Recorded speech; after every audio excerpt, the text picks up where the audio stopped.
Well, good morning on this beautiful July. Excuse me.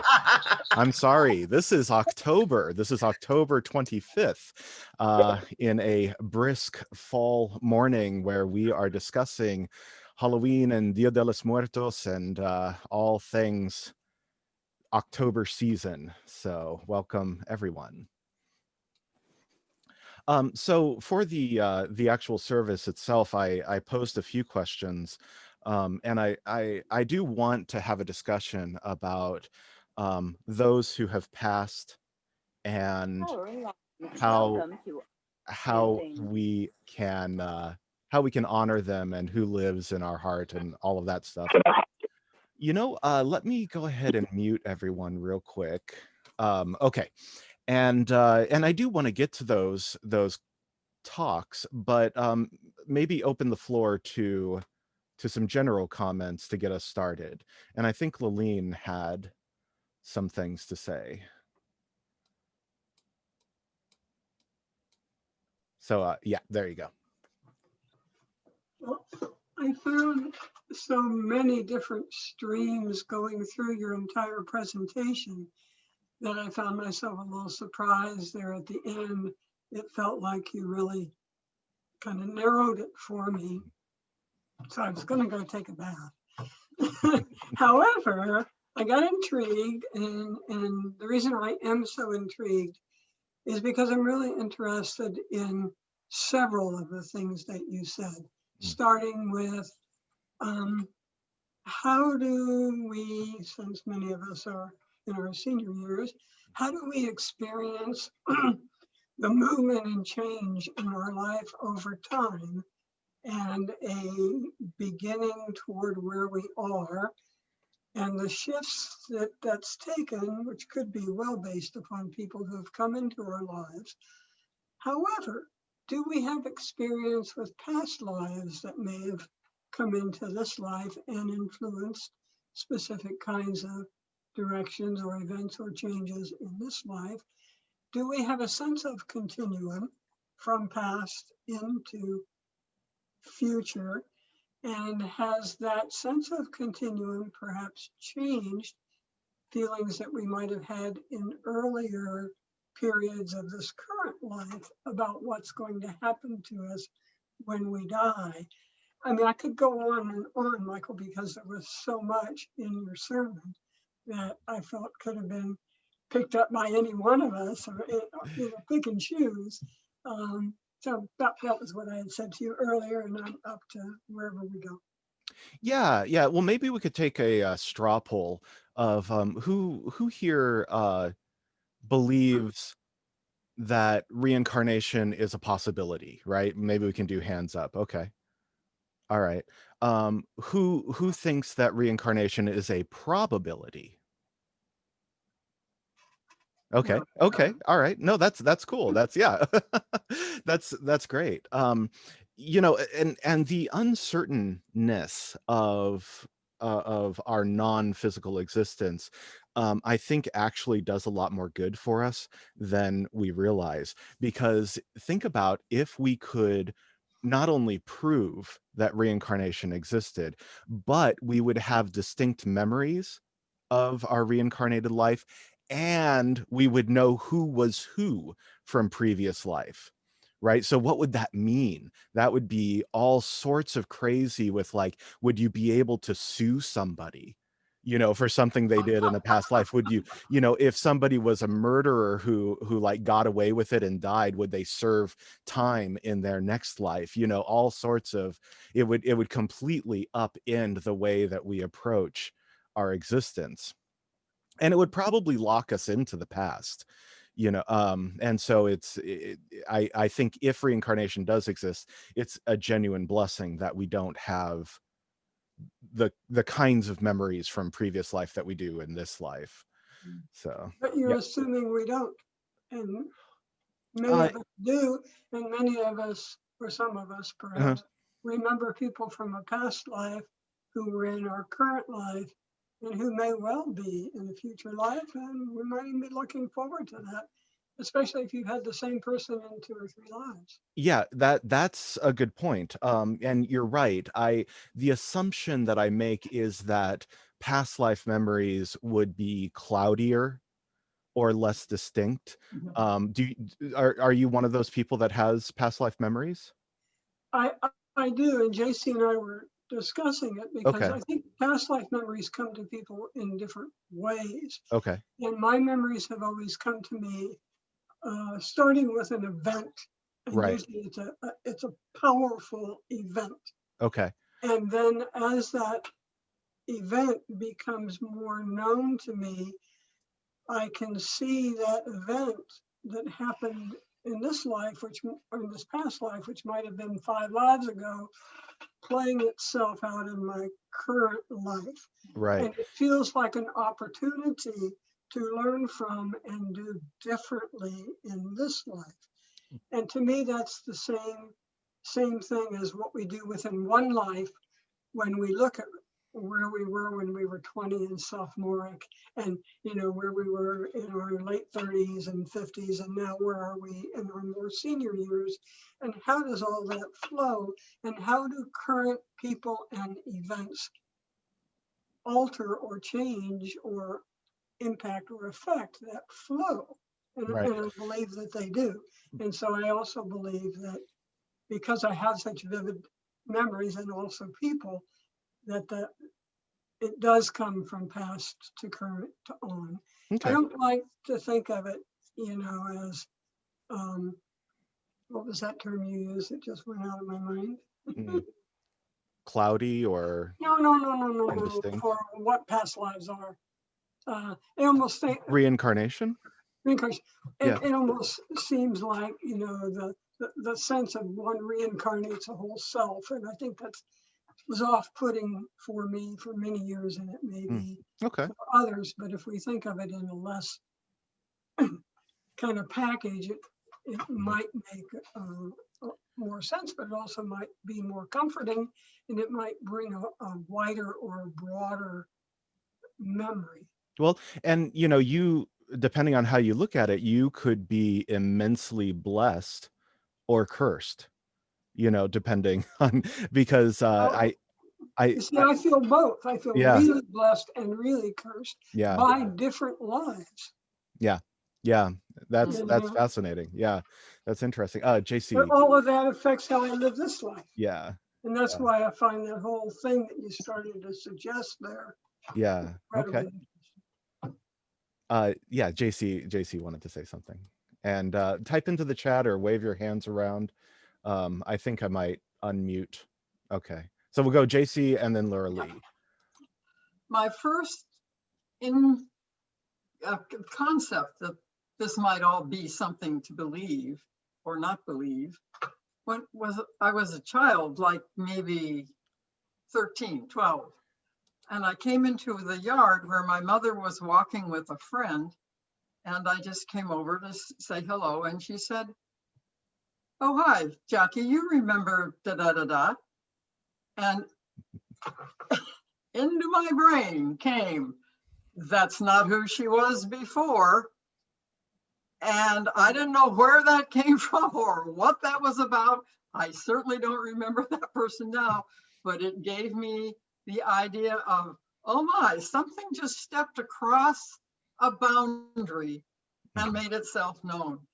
And so then when I got into shamanic teachings and we were being taught to deal with past lives that were still affecting our behavior. In other words, something that we didn't do, but we still think we're still acting in relation to it. And our whole point was, you weren't allowed to drop this load then, so I'm carrying it and I'd like to give it back. And that was a process that we went through. But what I saw in a bunch of rocks at the bottom of a hill was a young man dead. And I went to him in the prescribed way and asked for his story.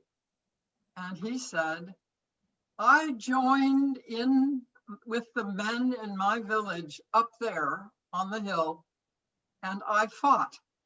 And I was killed and fell off the hill into these rocks, and no one knows my story.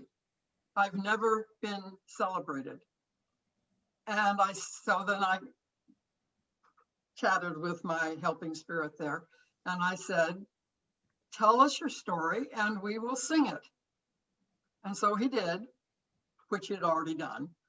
And we sang the story of the young man who said, I am old enough to join with the men, and I will blah, blah, blah, blah, blah, blah, blah. And then I fell over and I feel unknown. And we made him known, and he disappeared.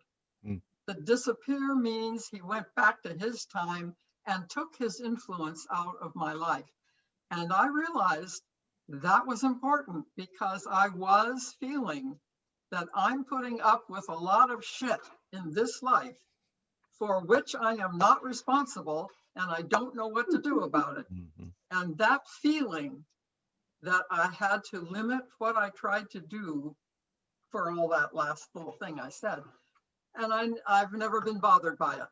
Mm. So it isn't something that I keep with me, but it was something that introduced to me, oh, that's why I keep running into this shit, so anyway, that's my experience with it. And the shamanic training was very specific about how I find those people and help them.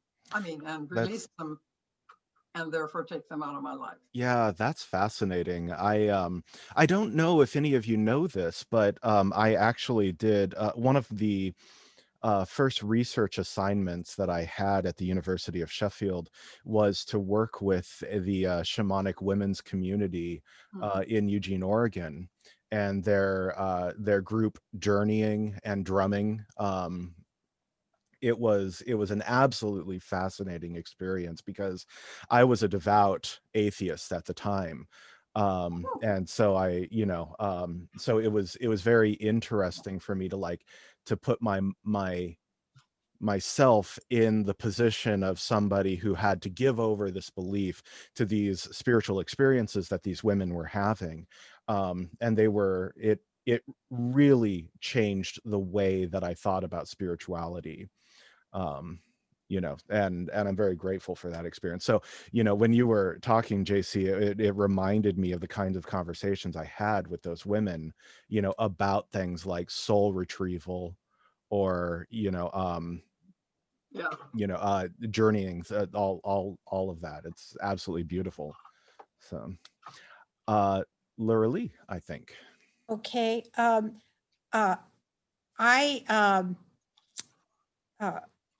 I did not believe in reincarnation until 37 years ago or so.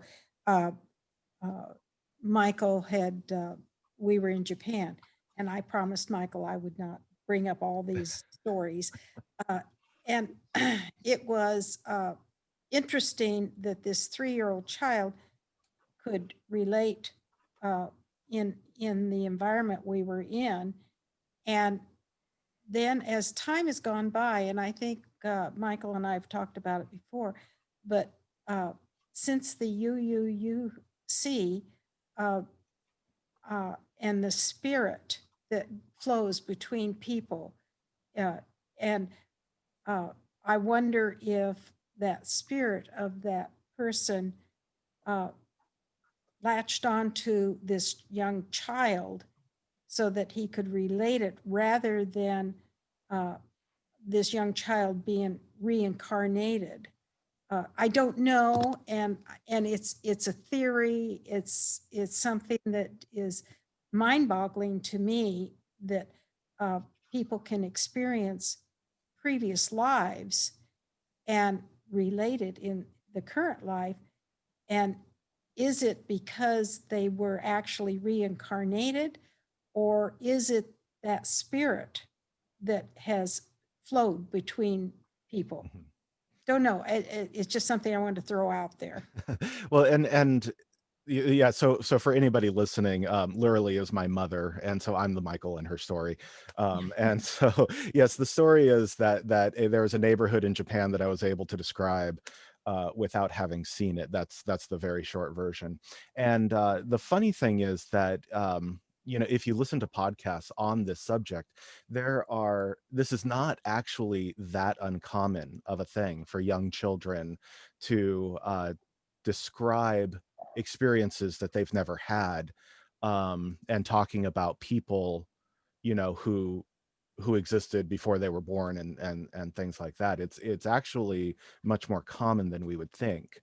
And so again, but it's like any great mystery. What we know about it is so amazingly dwarfed by what we don't know about it, so it seems like Yeah. all possible explanations could fit. So, Yeah. and I saw that Frank joined us for a second, but I think he decided not to stick around. um yeah. Oh, okay. He just said, I can't hear the audio. Okay. All right. That's all right. Okay. Well, Glennis was next, and then we'll do Martha. Okay. Oh, okay. Wait, hang on. Martha's trying. Okay. Okay. Looks like we've got a queue. Okay. Hang on. So we'll do Glennis, Martha, Lois. Okay. Does that work for everyone? Sure. Okay. All right. Okay. What I was going to speak to, I was raised in the Methodist Church and had a pretty Christian version of what the afterlife would be that I grew up with, but it didn't really jive with what I had as a memory from the very moment I can even remember in before. And that is a memory of a between life, where I had, first of all, I was not very happy about having to incarnate, but there were loving beings all around me. And I decided that there was a lesson that I was supposed to work on. And at 67, I'm finally figuring out maybe what that is. Okay. But anyway, I actually chose the adoptive parents, and not my birth parents, and being on the West Coast. They're all in the Midwest. So that's something that I actually must have figured would be conducive to the lesson I'm supposed to be working on. The other thing is that I actually honed my beliefs very soon after my adoptive father passed away. And it was sudden, and it was on Christmas Day of '82. And after that, because it was so sudden, it was an extreme shock. And you know how that is if it's not expected at all. Yeah, that's true. Yeah. And so I read a book like within the first couple of weeks of his passing. And I don't remember the author, but it was called Life After Life. And it actually more like jived with what my early memory was than anything else that I'd heard before. So that's what formed that belief. That's, yeah, and again, it's extraordinary.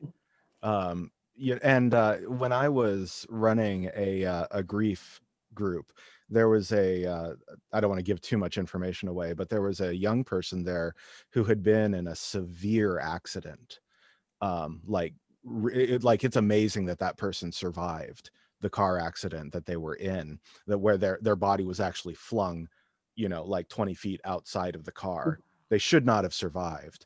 And this individual could give the most pristine explanation of what they experienced in their soul leaving their body.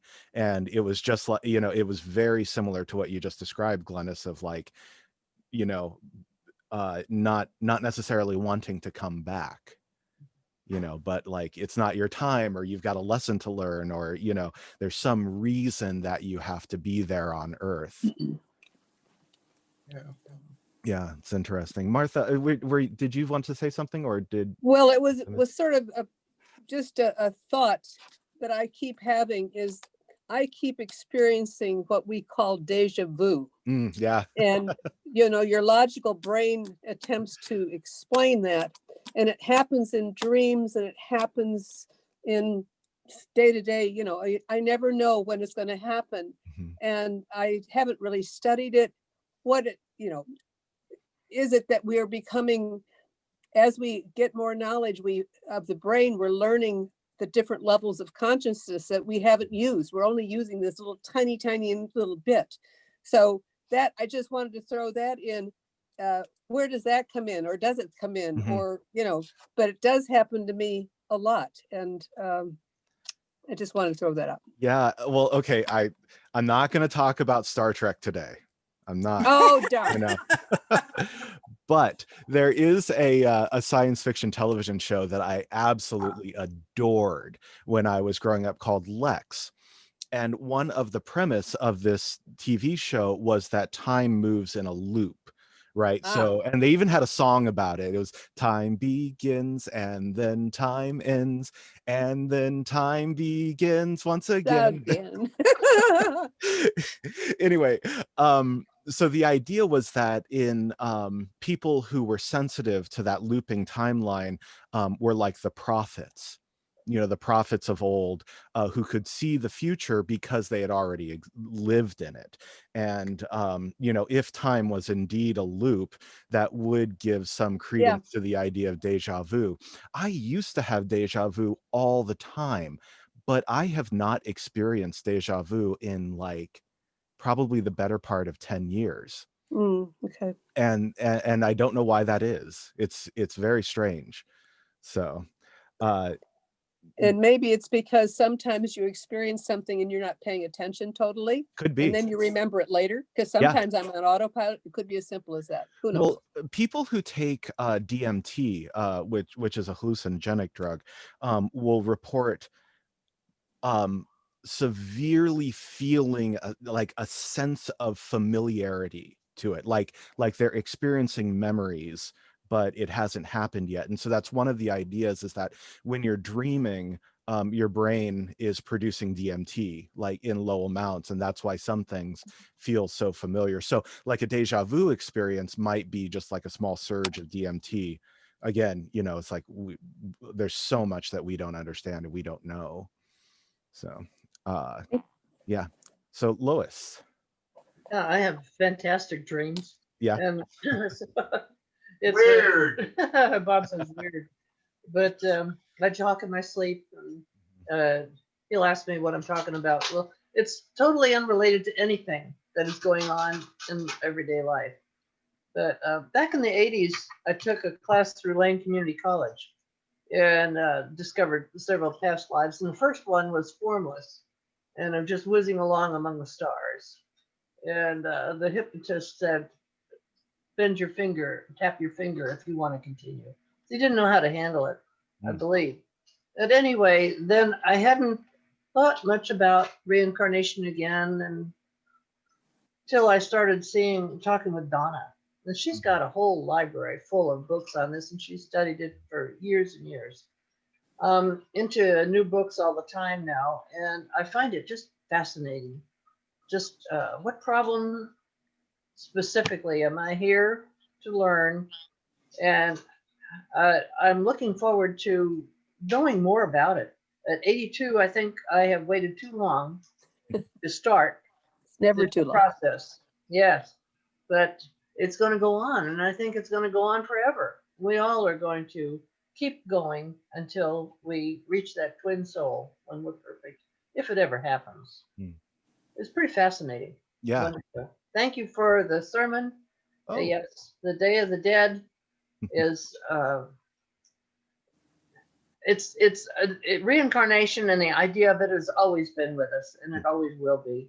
I do believe, and I'm looking forward to the next life. Oh, yeah.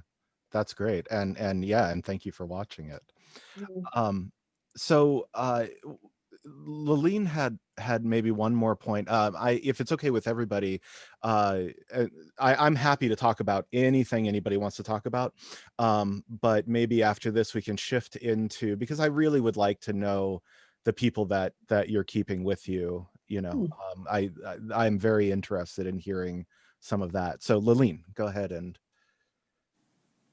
Well, I was actually going to shift into that. Oh, great. But Okay. I was going to kind of tie the two together. Awesome. But before I do that, we did an AEO about 8 years ago on different kinds of psychic phenomena, including the things we're talking about today. And maybe it's time to do another one of those discussions. And Yeah. if Michael wanted to facilitate that or participate, that would be real helpful. I'd love that. Thanks That would for be awesome. interested. Yeah. I wanted to talk about my brother, and I know a lot of you have probably heard about my brother, and that's because he's an incredibly important person with whom I have shared several past lives that I know of. But even in this life, we've had some amazing journeys together. So about the past life stuff, my brother was major in my life, and I'm just going to pick out two and be short because some of you have heard this before. But in one of those lives, we were in a period of, serfs, of landed people owned by someone else. And the kingdom where we lived did not allow for any children who were incapable of performing work, disabled in some fashion, and they were put to death.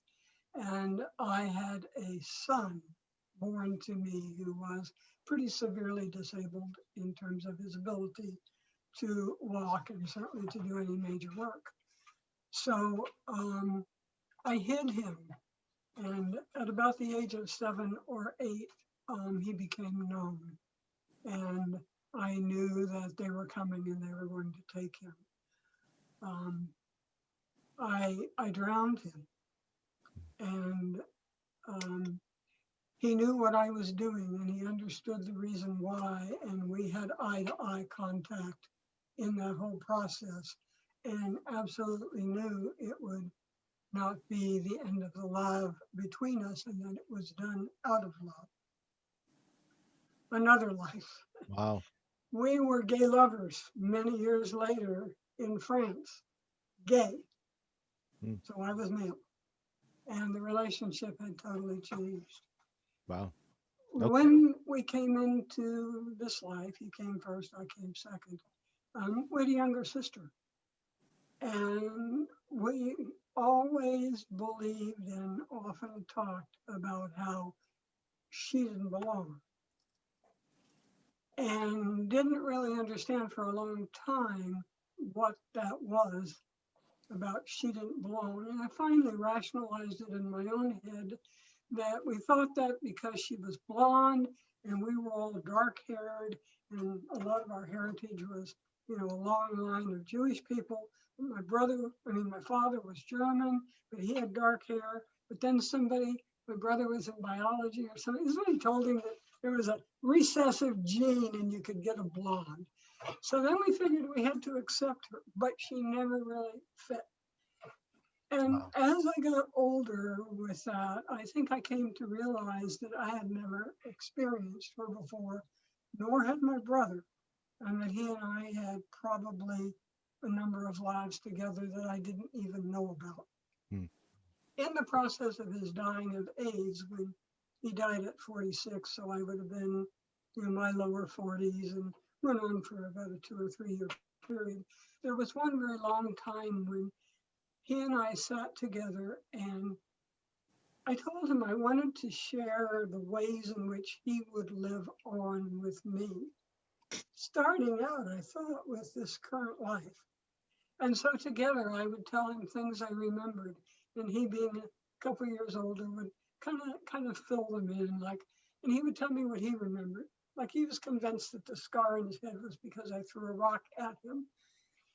The truth of the matter was I was throwing seashells in the ocean, and he ran in front of me and clunked, he got a scar in the head.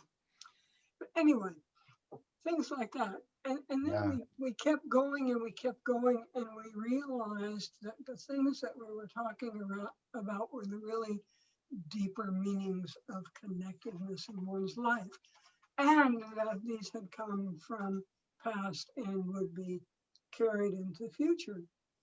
Yeah. So Well, it sounds, yeah, and it I've sounds like always had the they're feeling he and I will encounter Mhm. again. Like, That's the theme that, or the strain that I wanted to right, talk about. right. And there's a degree of comfort in that, and there's certainly a beauty in that. Mm. Yeah, that's cool. Um, we've been rejoined by Frank, so very happy. Yep, very happy to see you, man. Frank is Hello, I turned on my microphone. yeah. If I ever played favorites, Frank is certainly a favorite former student, and That's rude. I know, and dear friend. So we are talking about those individuals who have made a home in our heart, who are no longer with us. So would anybody like to go? Yeah, Lurley. Uh, Hold on.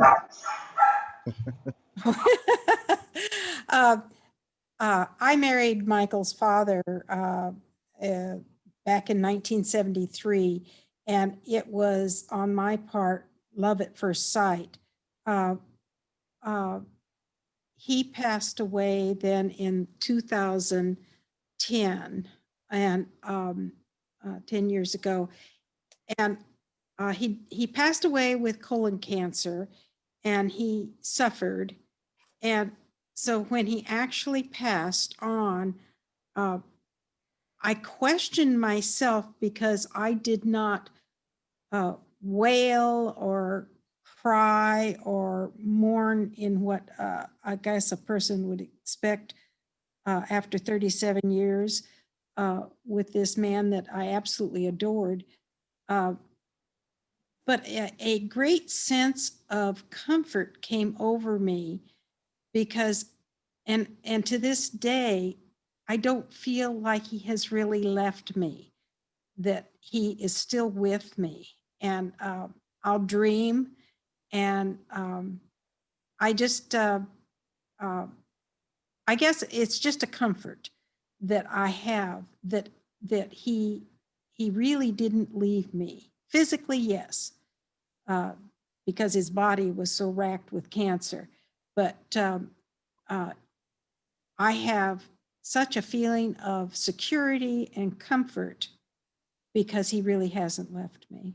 Does that make sense? It makes tons of Yes, it sense. does. Yeah, Yes. yeah, But and I always faulted myself because I didn't cry. And I just really couldn't cry. Now, maybe I could cry right now because I'm sentimental. Right. But yeah, it was really a strange phenomenon. yeah. You pass Well, that. everyone has their own grieving processes. You know, everyone has their own process of grief, and to, deny yourself that, your own process of grief. And I know a lot of people really, ask themselves, how should I grieve? And everyone asks themselves that, how should I be grieving? And there's no right way. There's no right way to grieve. You just have to find your own way. And you did. And, it sounds like you really did. And 'Cause you, yeah, a big part of that also is like, for anybody who has witnessed a slow death or a slow, painful death, feeling guilty that they're relieved when it finally happens. right. Yeah, and that's sometimes a part of it also, but yes, I think, like, when a father dies, you can also take some comfort in that your parents live through you. Your parents do, in a very real way, live through their children.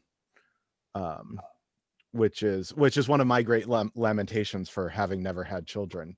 You know, it's maybe a little selfish, but yeah. Well, let's see. Who wants to go next? Who is somebody who still lives in your heart? Yeah, Kim. Let's see. I asked you to unmute. Yeah, I have somebody in my heart. About 3 years ago, my husband passed away. And up until that point, I really didn't really think about death. I mean, I knew it was sad, and I had grandparents who passed away. But when my husband passed away, I was not prepared for that. It was sudden, and I thought he was going to be really sick and in the hospital for a long time. But I had no idea that the choices I had were that he was dying. And that's it, like overnight. And that's really changed perspective on death and how hard it is to deal with. And so, yeah. Yeah. And you know, for anybody again who doesn't know the story, Kim's husband was also a composer and pianist and musician. And you know, I know that, I hope this is okay for me to divulge this, but I know that, you know, his music and recordings and things like that have a profound influence on you. Yeah. Still. One reason why I practice piano a lot. Yeah. Is trying to, you know, live up to that somewhat. Yeah. To what he did. Yeah, he did a beautiful arrangement of Somewhere Over the Rainbow that Kim plays from time to time. And it's really cool. And you know, and that again, that's another way that people live, you know, beyond their physical existence, is, you know, what we leave, the ideas that we leave behind, or the creations that we leave behind, you know. And Yeah, I can definitely relate to that. yeah. How so? Dalton, my boyfriend slash best friend who I had for 6 years, who killed himself last year, he wrote a lot of music, and I listened to that. I used to listen when he first died. I listened to it constantly. I mean, I would just bathe myself in that stuff because I was just so sad, and I wanted to just be in that and be with him. And now, you know, I can just sit with that music just a little bit because it's just so rich, you know. And I know, you know, I know that he's with me all the time. I know that there's that presence all the time. It's just constantly there now. You know, with everything else, it's just you kind of fine tune that. And you know, that music and that any kind of art or any kind of pictures or all of that is energy and presence. It's a memory, and that memory wouldn't be there if that person wasn't there. So it's very powerful. So of course you're going to have those very powerful feelings when you see and are with those things. So, you know, how you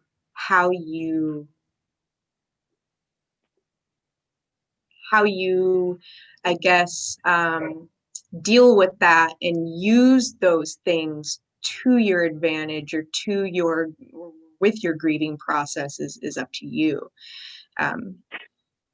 I guess is what I'm saying. Absolutely. Yeah, absolutely. I had a hard time listening to his music without just falling my head off. Sometimes, of course, it took me 2 years to even play Over the Rainbow. Yeah, absolutely.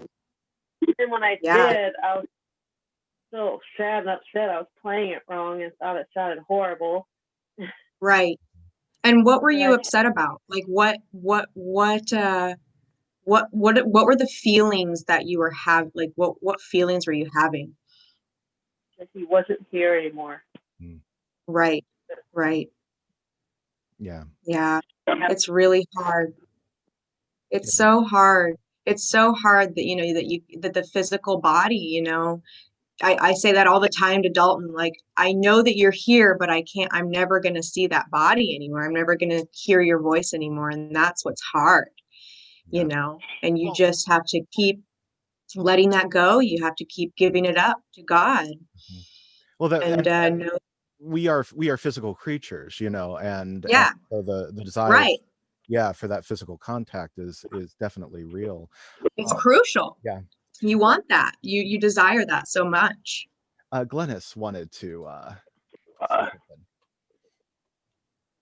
Oh, there you go. I just wanted the person that's around me, or I feel a lot the most, it would be my adoptive father. Mhm. There are others, but the night he died, which was Christmas night, and we were sitting at the dinner table in a different home. You know, he was up and around Portland, down here. And so when we got the phone call, almost immediately after I got the phone call, I heard his voice, and he said three things. One of them was, let your mother have her way. And I could explain that, but it would take forever. But I knew what he meant. And one was, collect my stuff. He meant from Portland. And then he used the voice that he always used when he was emotional. And that was, know that I love you. And a few years later, I was renting a new house, or it wasn't a new house, but it was new to me. And this was back when everybody still had telephones in the house. And the one outlet in the bedroom had fallen off of the floor and was disconnected completely. And my father was a telephone man. He worked for the Pacific Northwest Bell for most of his working life. And I could hear him instructing me how to put the wires together. Of course, they're color to color. And he told me how to insulate the, the twists that I'd made and put it all back in the wall. I'll be darned if it didn't work, So just little things like that, or when I need to lighten up, you would hear him say, I'm Johnny Paprika Poli, which was the name he would give when he didn't really want to tell somebody his real name. And so, just little things like that tell me that, yeah, he's here. All I have to do is ask for him, really, because of course he has things to do on the other side. But yeah, I feel him here all the time. Yeah. Wow. That's awesome. Is it okay if I call on people? There's a couple people who haven't spoken yet. Linda, it'd be nice to hear from you if you feel like sharing. Okay. Well, I'm in my mother's house, and it still smells like my mother's house when I walk in the door. So that brings instant memories. And the gift that she gave to me, because her death was rather drawn out, over 6 months, and I was with her the whole time, was to tell me that I was going to feel relieved when she died and not to feel guilty. And so I think that's something that we can all do if there's time for those who love us, is to basically give them absolution and say, this is how you probably are going to feel. This is okay. Don't worry. It's fine. Yeah. Yeah. In the Shinto idea, there is this notion that if you don't find peace before you die, you risk taking that into the next life. So there's all of these rituals to put the soul at ease, before it departs. And that's kind of a similar thing, I think, if it's a traumatic death, especially. Yeah. Well, let's see. Julianne? I'm just calling out people. No, don't feel like it? Okay. Paul, what do you think? The person I have, I think, closest to my heart is my father. My father was, he was a chef, and he was the type of guy that very much like Emeril Lagasse, kind of a bigger than life kind of guy. And we always had, excuse me, a kind of a kidding relationship. He we used to love playing pranks on each other, and that always delighted me because one-upmanship was a big thing growing up in our family. You know, everybody wanted to outdo everybody else, and so a lot of people were drawn to him. He was just one of those kind of guys, and he had a stroke in 1979 that was catastrophic.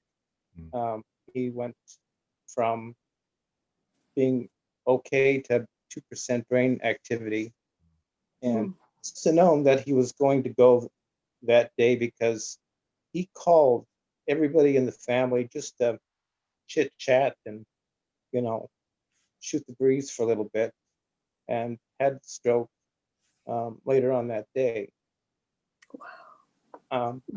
So for 2 years or so after he passed, I would hear him. He would come to me in my dreams, and it was a great source of relief and comfort, because of the kind of void that he had left behind. Eventually, I didn't hear from him anymore, and I kind of just assumed at that point in time that he had reincarnated back into the mix. But to this day, he's still in my heart, and I still recall very, very many vivid, happy memories, and that helps me with my own orientation to life and my attitude as I approach old age, so to speak. Yeah, yeah. Well, and it's amazing, you know, how much we desire to go back to our parents, you know, even, you know, even in our advanced age, you know. Like it's still the wisdom of the father, or, you know, the nurturing of the mother, or vice versa, you know, that we can still crave that at all parts of our lives. Yeah, most definitely. Yeah, yeah. Let's see, Joanne, I don't think we've heard from you yet.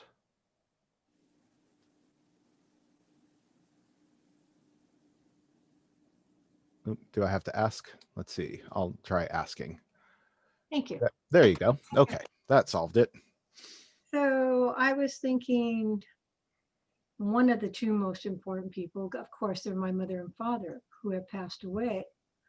My dad, one night, he was the family, my husband, my two children, they were both little, and myself had eaten dinner, and Daddy left because he was going to go play cards with his pals downtown. And instead of him coming home, there was a sharp knock at the door a couple hours later to say he'd been hit by a train head on. Wow. And so he was in hospital and he passed away. But a couple days after he passed away, this scroungy man came to my door. I was almost afraid to let him in. Well, open the door. And I mean, he was just scroungy. And he said to me, I was walking the tracks and I found this. And from where the tracks were downtown to my home was quite a ways, and he had to walk it. Then it was a watch that had snapped off, and he knew it was my dad because it was engraved, love to dad, love mom and Joanne. And he could have hawked it for some good money, and he could have used the money. And he shoved it in my hand and said, your dad was good to me, and left. Wow. So what I've learned from that is, and from my parents, many people, not just the family, they helped in many ways that their actions will go on forever. That's right. For myself, I got up this morning and I said, another morning. Okay, I can do this, this, and this. But, you know, it was just, what am I going to do to fill my day? And then I thought about it and I heard something. And it was possibly my father. And he said, live this day to the fullest. Bring joy to yourself and others. And so what I remember, I heard it in a play or something a long time ago, and I can't quite remember it all, and I'm trying today because it's important. It isn't important your actions. What's important is you did live this. That's what they taught me and are still. Yeah, that's beautiful. That's fantastic. And what a great what a great example he must have been to the man who returned the bracelet, you know. So yeah, the choices that we make and the decisions that we make, and you know, it makes a difference in this world. Well, yeah, Frank, did you want to say something? I saw your hand go up. I didn't know. You're muted right now. And then Martha. Oh, I could talk right now if that. Okay. Just real quick. Yeah. Go ahead. And all these stories of people living in our hearts. As you know, my son tragically passed away in his early mid 40s. What really was the thing to me that was the most moving was where we were. They had to bring in more chairs. All of his students, his graduate students, his undergraduate students, to a person that got up. It was a celebration of life, which my daughter-in-law at the point was in such shock. I said to her, she said, what are we going to do? I said, how about a celebration of life? That's what we do at UU. Anyway, all of them said he always had his door open. He was available no matter how tired he was. He was the one that would tell me the truth.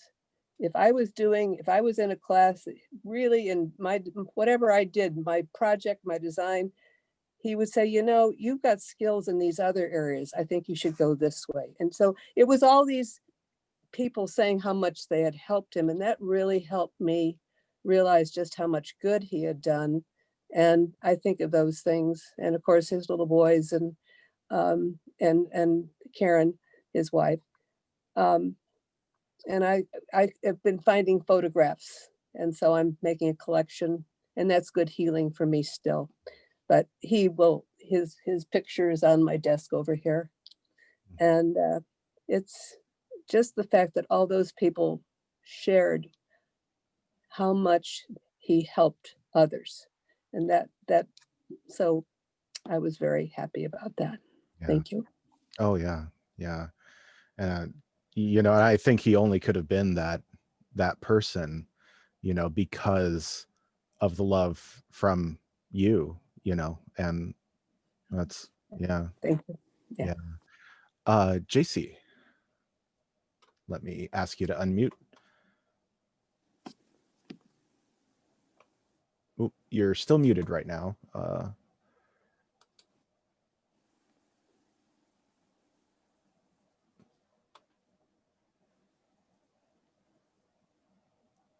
There you go. You got it. I've been wondering why my brother is not in my heart. And then I recalled his death. So his family, his wife, me, my husband, we were with him in the emergency room when we turned off the power. And Christina, the shaman, we asked her to take him across. And she did. And in about an hour, she gave us a call. And then later in another hour, she gave us another call. And the story was, when John looked back at how he had lived his life and saw that his intentions had gone astray, what he intended was the opposite of what we received from him. So most of us were begrudging to him because his influence was not helpful. And when he saw that, she said, he made every effort to come back. And she told him, that's not how the game works. So then she took him on to whatever over is. Hmm. But before he went with her, he told us or told her how very, very sorry he was that his intentions had gone astray. And so what I feel as his not being there is I don't have the anger. I don't have the negative feelings either. I just have an emptiness, Mhm. which doesn't bother me either way. So I thought that we were kind of getting far enough away to say, some of this, how this works. Mhm. Anyway, Yeah. that answers my question about why I am not feeling him in my heart. Yeah. Well, and I think it reemphasizes that need to find peace, Uh-huh. you know. And yeah. Yeah, Lillian. If I could piggyback on that, I would tell a very different story about my brother's death. Mm. When my sister died, I knew she had died. She came to me and told me that. And so there was a lot of family drama around aunts and uncles. And, you know, in the Jewish faith, you have to bury right away. And they thought I was in denial. End of that whole subject. When my brother died, he had just checked into the hospice and they had given him maybe 8 to 10 days. He was dying of AIDS. And I decided to stay with him that night. And about 3 o'clock or so in the morning, the hospice nurse came and said, your brother's passing, you know, you might want to come in. So of course I did. And he was indeed passing. And I'm sitting there by his bedside saying to him, Gary, I've got to go get mother. You better be here when I bring her back, you know, and I'm going on because my mother would need to say something. So mother was over in Georgetown, a ways away, and I drove over in his car. He died, picked her up, brought her back to the hospice. And we got back in the room and his presence was there. And so my mother and he sat together for a little bit. I'm not saying he came back to life. I'm just saying his presence was there. And then about 45 minutes or so later, one of his dearest friends kind of showed up at the door, was just sort of standing there. And then another one showed up. And then my mother looked up at me and she said, he's gone now. And sure enough, he's gone. Right. And she looked around and she saw there were a couple of other people there. And she said, let's go have breakfast. So we went downstairs in the hospice, my mother and myself and these 2 other people. And downstairs were his other 2 closest friends. And these were the same people that checked him into the hospice the night before or the afternoon before, and had all gone home to get a good night's sleep. And my brother had gone visiting. Yeah. Just as my sister had gone visiting. And so my mother leaned over to me at one point and she said, Lillian, I am so sorry about Judy. I didn't understand. Yeah. So what I'm trying to say here is I think people leave us in a lot of different ways. As JC said, it may depend on that person's sensed relationships while they were here, or it could just be that person's nature and how they have evolved or where they are, when they pass. Yeah. So I think it's real important not to expect just one thing or another. Absolutely. To reinforce that, if any of you are having thoughts in your mind about somebody who passed and you're not Yes. sure what's going on, I worked for years with Elizabeth Kubler-Ross and I have heard so many different things. And Well, just know there is no right or wrong way to be with or expectation of what will happen. right. Anything could. Yeah, Yes. yeah. It's what is the old quote that have a mind that's open to everything but attached to nothing, you know? Yes. Idea, yeah. Well, we have reached the end of our hour, so I want to thank everyone. It was a wonderfully rich discussion. That's one of my favorite things to do in the world. And thank you for watching the sermon, and thank you for being the enlightened people that you all are. And we'll do this again next week. I hope you all have a beautiful Sunday. Thank you. Bye, Thank everybody. you. Bye.